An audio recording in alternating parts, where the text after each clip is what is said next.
அலைக்கும், welcome to Bismillah kitchen. இன்னைக்கு வல்லாரைக்கீரை பருப்பு கூட்டு எப்படி வைக்கிறதுன்னு காமிக்கிறேன். இதான் வல்லாரைக்கீரை. இதை நான் வாஷ் பண்ணி இதேமாரி அரிஞ்சு வச்சுருக்கேன்.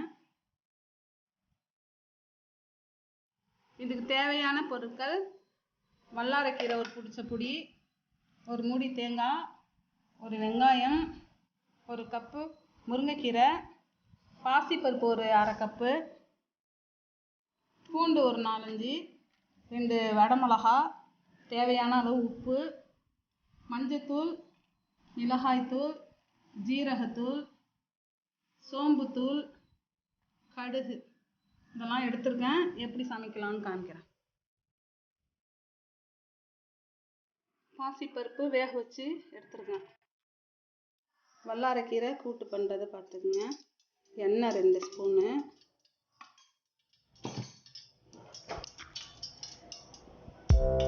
நல்லா எண்ணெய் காஞ்சோன்னு கடுகு,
இப்போ இந்த வல்லாரைக்கீரையை